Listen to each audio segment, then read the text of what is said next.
Boa noite a todos. Que Jesus, nosso mestre, irmão e amigo, se faça presente em nossos corações, hoje e sempre. Eu estou muito feliz de estar aqui nessa casa novamente, né? Já tive aqui algumas vezes em dias alternados, mas é uma casa que eu me encontrei, tenho muitos amigos, convidei muitos para o meu Face, também já tenho bastante também, né? E eu, como sempre, eu trago temas que eu tenho dificuldade de lidar no meu dia a dia. É uma grande oportunidade para mim, agradeço a compreensão de vocês por me ouvir, porque quando algum tema me incomoda, eu preparo uma palestra, falo muito sobre aquilo, e tem um ditado que diz que água mole em pedra dura, quem sabe um dia fura, né? Quem sabe eu aprendo com o que eu estou falando.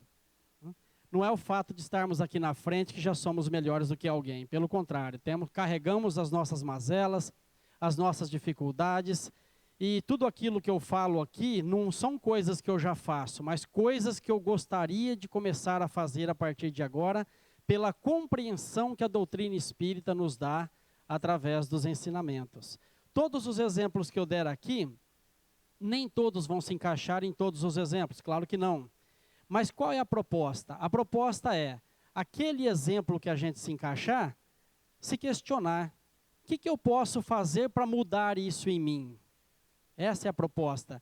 Porque o slogan que Kardec apresenta é: reconhece-se o verdadeiro espírita pela sua transformação moral e o esforço que emprega para vencer as suas más inclinações. Quer dizer, quem é o verdadeiro espírita? É quem está buscando fazer diferente, quem está buscando se modificar. Esse é o verdadeiro espírita. Então, esse é o tema que eu trouxe hoje, a trave e o argueiro. Porque quando eu parei para pensar um pouco nesse tema aqui, eu falei, tem tudo a ver comigo. Quando Jesus disse, primeiro tira a trave do seu olho para depois tirar o cisco do olho do teu irmão, nós caímos no julgamento. Nós julgamos demais as pessoas, queremos que as coisas aconteçam de acordo com aquilo que eu acho que é certo. Eu tenho dificuldade no relacionamento porque eu quero que as pessoas façam o que eu acho que é certo. Eu quero que as pessoas façam aquilo que um dia eu tive como verdade. Mas a minha verdade, como eu disse, é minha verdade. E não tem que ser a verdade do outro. E é por aí que começam as discussões dentro do lar, as dificuldades de relacionamento. Nós vivemos uma grande ilusão. E essa ilusão em que nós vivemos, nós achamos que vida é aquilo que eu acho que é aquilo que eu tenho vivido. E aí eu tento fazer com que os outros se adequem ao meu tipo de vida, ao meu jeito de ser. E não é por aí. Eu trouxe aqui para nós vermos o que são as ilusões. Qual é a definição de ilusão? Definamos ilusão como sendo aquilo que pensamos, mas que não corresponde à realidade. São percepções que nos distanciam da verdade. Então, olha só. A nossa grande ilusão é achar que é aquilo que pensamos, que a vida é isso. Se eu perguntasse a vocês, qual é o real motivo de estarmos no planeta Terra? As respostas seriam assim: é nosso aprimoramento moral, nosso aprimoramento espiritual, fazer as pazes com nossos inimigos.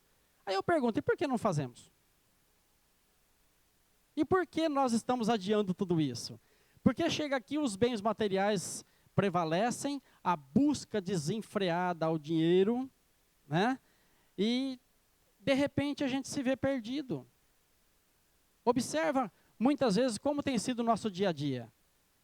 A maior parte do nosso tempo não seria apenas para o nosso sustento, mas seria para ter para sobrar lá na aposentadoria, ou para ter para dar entre aspas, conforto para os familiares. Mas e aqueles que não têm a mesma sorte? Então quer dizer que não têm o direito de ser feliz? Na maioria das vezes são mais felizes do que nós. Porque não têm o que cuidar, não têm o que proteger, apenas vivem o momento. Então é uma grande ilusão a nossa vida. Eu pergunto a vocês, tem alguém desiludido ou já se desiludiu aqui ou não? É uma pergunta retórica, não deveria nem fazer, né? Mas eu pergunto o seguinte, quando é que nós nos desiludimos? Quando nos iludimos. Simples assim. Só existe desilusão porque um dia houve uma ilusão. Olha só, somos nós mesmos que nos iludimos por querer que as criaturas deem o que não podem e que ajam como imaginamos que devam agir. Simples assim. Então eu tenho lá 5 anos de namoro mais 20, quase 29 anos de casado. Né? Nos primeiros anos de casado, nós nos desiludimos.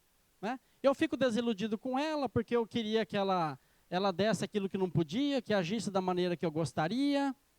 E ela tem a opinião dela. E ela vai fazer do jeito dela.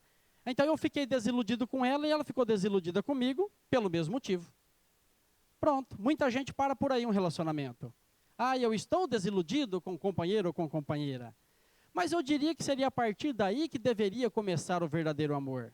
Ficaria mais fácil a convivência, porque se eu respeitasse o jeito dela ser e ela respeitasse o meu jeito de ser.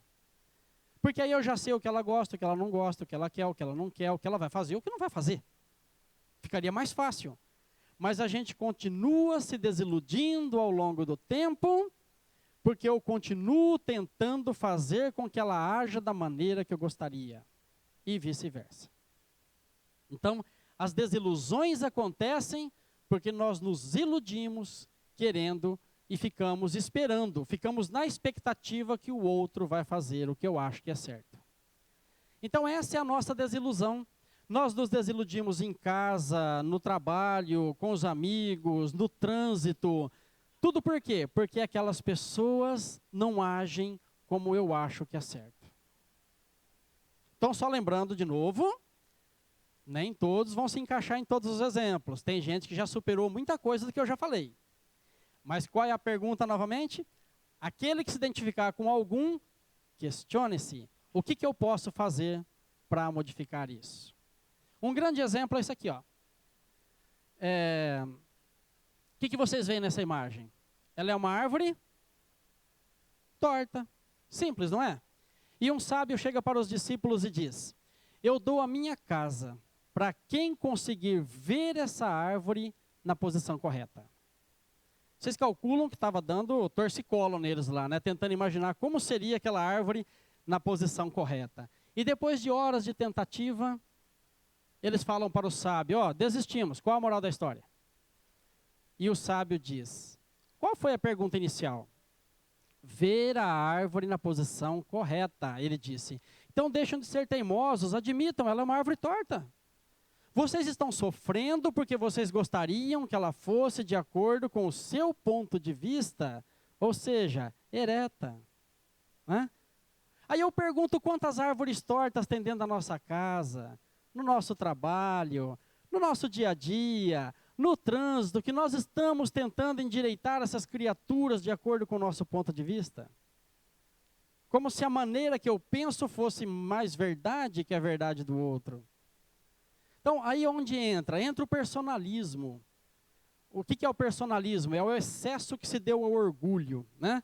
Jesus combateu demais o orgulho e o egoísmo. No Evangelho a gente vê tudo isso aí. Agora, o personalismo é o excesso que se dá ao orgulho.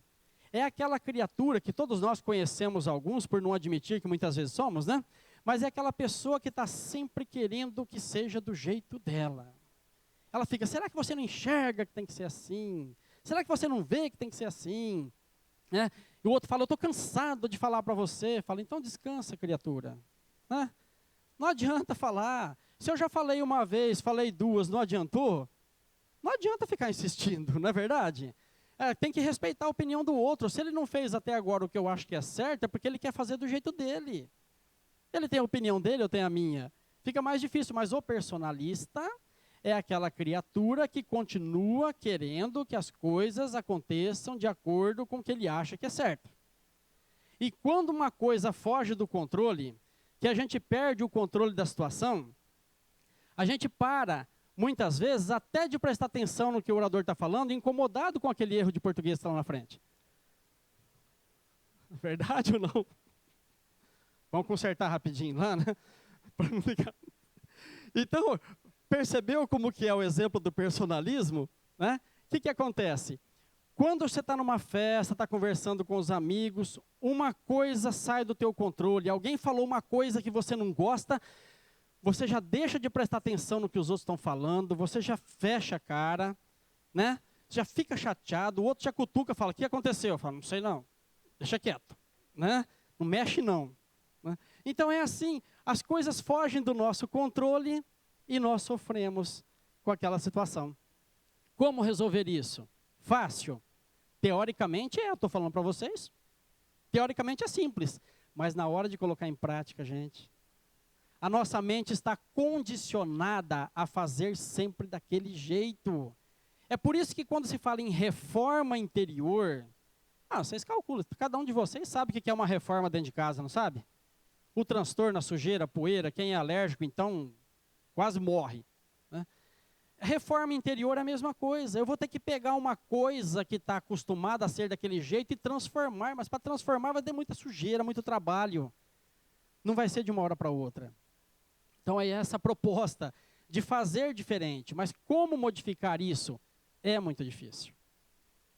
Nessa encarnação nós vamos ter praticamente 90% de instrução, de informação, e para ser bastante otimista, 10% de transformação. Só que o fato de tomarmos contato com as verdades que a doutrina espírita nos oferece, fica mais fácil quando estivermos diante daquela situação. Quem daqui já não falou de si para consigo assim? Eu prometi que eu não ia falar mais isso. Eu prometi que eu não ia fazer mais tal coisa.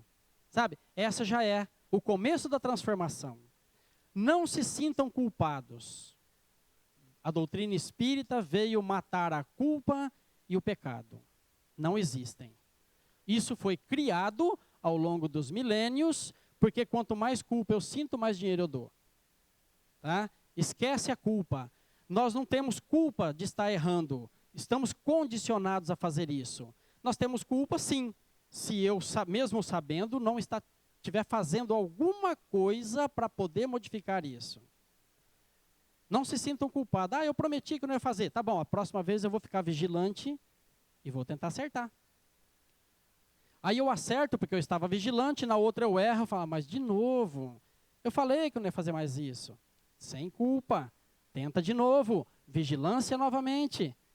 Se não for assim, nós não vamos conseguir modificar nunca. Nós vamos ficar à espera de um milagre que não vai acontecer. Muitas pessoas dizem assim, eu faço minhas preces em casa, eu faço evangelho no lar, eu vou ao centro, eu faço tratamento na casa espírita, por que as coisas não melhoram? Esse é outro equívoco. Nós estamos à espera de um milagre. Tudo isso que eu falei é muito importante, sabe para quê? Para destruir as energias deletérias que eu carrego, para afastar as entidades momentaneamente da minha vida, para que eu, comigo mesmo, tome a iniciativa de fazer diferente, sair da faixa vibratória negativa e melhorar.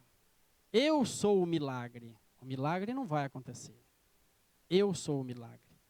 Eu tenho que fazer diferente para obter um resultado diferente. Porque fazer sempre igual, esperando que alguma coisa mude, já foi definido como loucura, né? Como insanidade. Então eu tenho que fazer diferente para obter um resultado diferente. E como fazer isso? Eu preciso primeiro descobrir quem eu sou. Será que a gente teria resposta para essas perguntas? Quem é você? Do que gosta? Em que acredita? O que deseja? Eu acho que se der um caderninho e uma caneta para cada um de nós aqui, para responder essas perguntas, eu acredito que nós veremos o dia nascer e estarei em branco. Porque nós temos o hábito de falar, eu sou casado, eu sou solteiro, eu tenho tantos anos, eu tenho tantos filhos. Não quero saber o que você tem. Eu quero saber o que você sente. Será que nós teríamos essa resposta? Eu quero saber quais são seus planos para a sua programação reencarnatória. Está deixando para depois de aposentar? Vai que não dá tempo. Então é isso, nós não temos essa resposta e nós ficamos criando respostas alternativas. Eu sou lá, né? Eu sou do bem, eu sou honesto, eu sou perseverante. Só para derrubar essas teorias, eu posso ser do bem, posso não fazer mais o mal pelo mal. Tá? Sou honesto, posso pagar minhas contas em dias. Mas será que eu sou honesto com o que eu sinto? Porque às vezes eu penso uma coisa na hora de falar, para poder agradar alguns, eu falo outra diferente. Na hora de fazer aquela coisa, eu faço diferente novamente para poder agradar outros. Aí o que eu sinto fica completamente bagunçado. Porque a princípio eu queria fazer uma coisa, mas eu estava preocupado em agradar, ao invés de fazer o que eu achava que era certo. Eu estava tentando agradar alguém. E aí, sou perseverante. Será que somos perseverantes? Quantas vezes começamos um curso na casa espírita e desistimos no meio do caminho? Né? Quantos livros nós temos em casa com marcador de página lá que não demos continuidade nele? Então a nossa perseverança também já fica por aí, né? No que acreditamos em dias melhores? Qual tem sido a minha cota de colaboração para que haja dias melhores na minha vida? Será que eu só estou à espera do milagre ou eu estou procurando ser o milagre da minha vida? De fazer diferente? É doloroso, né? Quando a gente se depara com toda essa situação, a coisa vai complicando, porque fala, e aí? Eu já não consigo mais arrumar culpado para nada. Acabou. Nem eu sou culpado, eu estou errando pela ignorância. Então, continua. Para saber quem somos, basta que se observe o que fizemos da nossa vida. Vou fazer um pequeno resumo rapidinho. Quantos amigos você manteve? Porque fazer amigos é fácil, basta ser apresentado, mas manter um amigo é um relacionamento. Quem tem amigo de longa data aqui sabe. Tem que tolerar os atrasos que dá, as manias que tem, o time que torce. Eu já magoei essa criatura já me magoou alguma vez, mas nós passamos por tudo e a amizade está ali. É um relacionamento, literalmente, quem tem amigo de longa data. Né? Em que consiste sua trajetória amorosa? Cada um tem a sua resposta. Né? Como temos educado nossos filhos? Quanto está havendo de alegria em seu dia a dia? Conversei esses dias com uma senhora. Sexta-feira nós temos entrevista na nossa casa para o tratamento. E aí, ela disse assim, faz muito tempo que eu não dou uma boa gargalhada. É o que tem acontecido com a gente. Temos vivido triste, cabisbaixo. E tem pessoas que às vezes vai numa festa, está com os amigos, está num ambiente gostoso. Sabe quando a gente ri que chega a dar dor no queixo, assim? Tanto ri. No final vem o sentimento de culpa. A pessoa fala assim, eu estou rindo tanto hoje que acho que amanhã eu vou chorar. Já ouviram essa expressão ou não? Isso é culpa. Deixa a culpa para lá, vamos rir muito, vamos aproveitar os momentos alegres da nossa vida, promover para que aconteçam esses momentos alegres, sabe por quê? Porque é justamente esses momentos que vai nos trazer paz e nos preparar para enfrentar os momentos difíceis amanhã. Jesus disse que a felicidade não é deste mundo, só que ele não disse que nós não teríamos momentos felizes. Temos sim. Quando estamos com pessoas a quem nos afinamos, é muito importante provocar esses momentos felizes. Vamos lá, vamos piorar um pouquinho a situação. Quantas pessoas magoamos na vida? Quantas vezes tivemos a coragem de pedir perdão?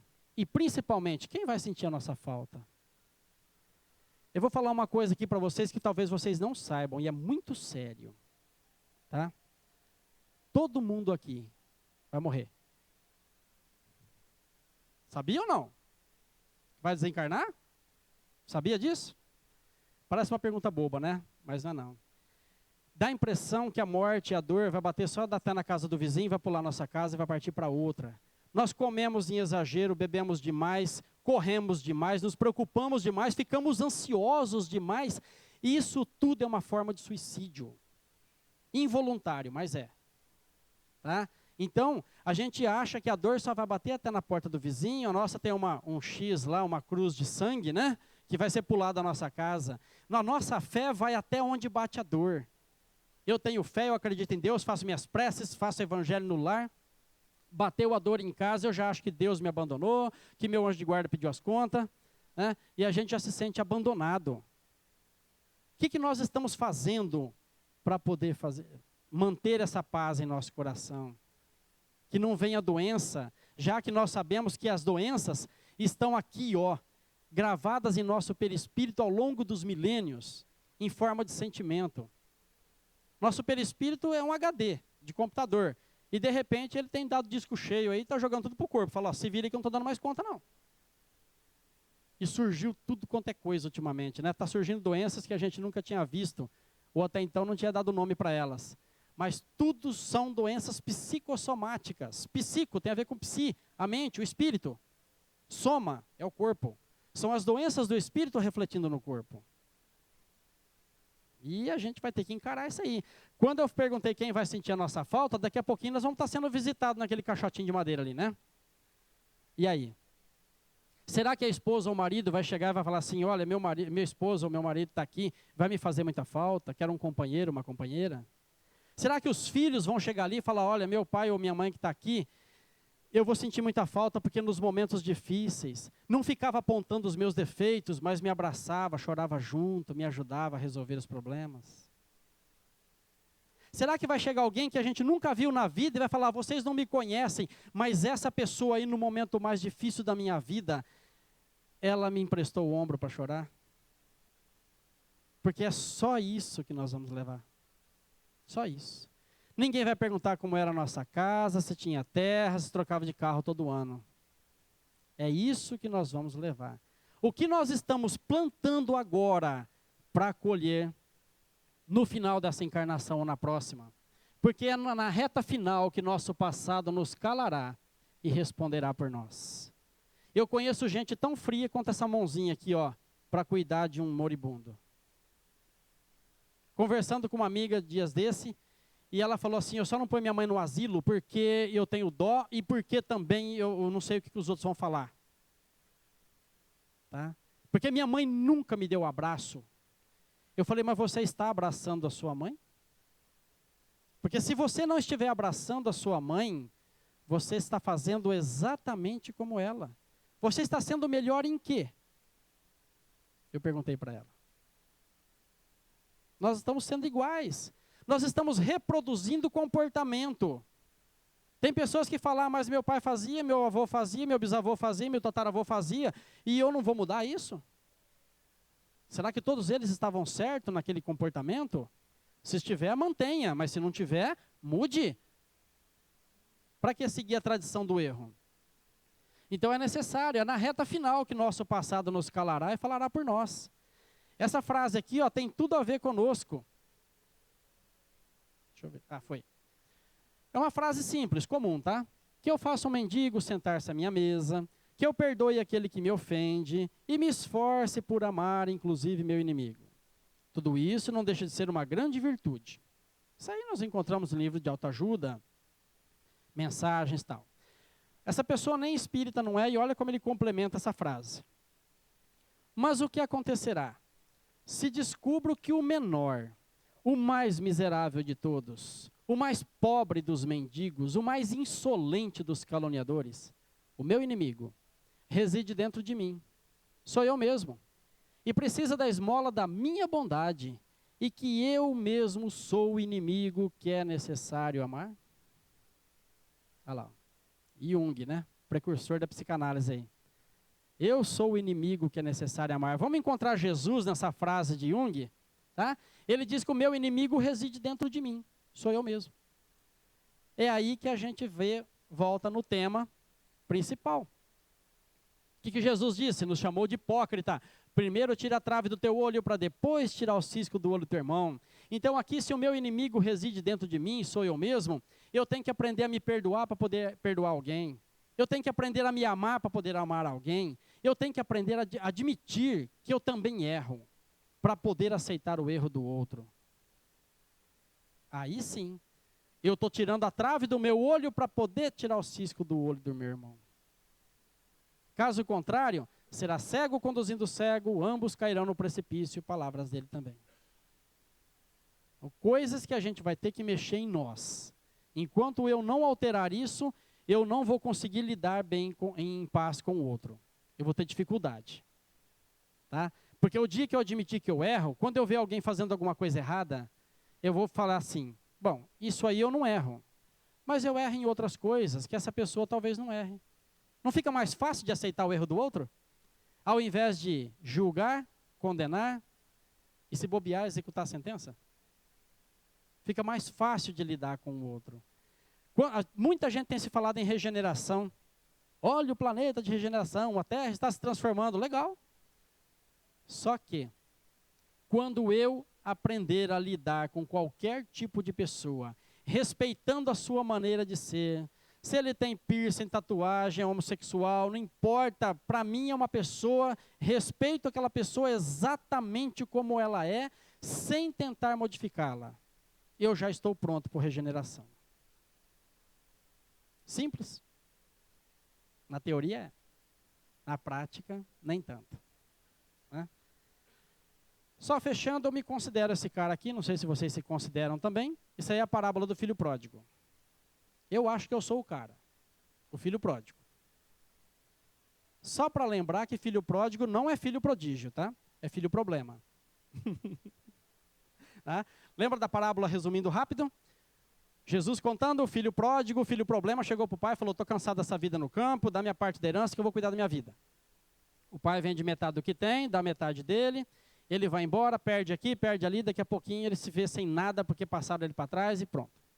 Ele volta para casa? Não. E o orgulho, como é que fica? E o que os outros vão falar? Aí ele arruma serviço numa fazenda. Ele foi alimentar os porcos. De repente ele se vê literalmente dormindo com os porcos. Aí chegou no fundo do poço, aí não dá mais. Né? Aí tem que engolir o orgulho mesmo, não dá mais para continuar. O que acontece? Ele então, numa noite ele acorda e ele pensa de si para consigo. O mais humilde dos servos de meu pai vive com muito mais dignidade do que eu. Aí ele engole o orgulho e falou, eu não mereço mais ser chamado de filho, mas eu vou voltar para ser um servo de meu pai. Vive melhor do que eu. E ele resolve voltar, o pai fica sabendo, mata melhor novilha, contrariando outro filho, né, que falou assim, vem cá, esse cara vai lá, perde tudo, joga tudo fora, e o senhor ainda comemora matando a melhor novilha. Eu sempre estive do teu lado, o senhor nunca me deu sequer um carneiro para comemorar com meus amigos. E o pai diz, mas esse filho estava morto, hoje ressuscita. Essa é a ovelha desgarrada que volta para o rebanho. Você sempre esteve do meu lado, sempre teve meu apoio, e outra, tudo que eu tenho agora é seu. Está reclamando de quê? Né? Então eu já me vi em muitas situações dormindo literalmente com os porcos. Ficar me questionando, será que eu fui abandonado? O que está acontecendo comigo? Eu tento fazer as coisas direito, dá tudo errado. Por que a gente sofre? Cada um de nós já viveu o seu tempo, essa experiência, de uma forma ou de outra. Mas alguém tem dúvida que nosso Pai nos espera de braços abertos com uma festa? Será que nós vamos ter que estar dormindo literalmente com os porcos? Né? Se a gente começar a fazer agora, como eu disse lá, é na reta final que nosso passado nos calará e falará por nós. Então eu preciso fazer o quê? Começar a fazer agora. Se o outro não faz, é problema dele, mas se eu não faço, é problema meu.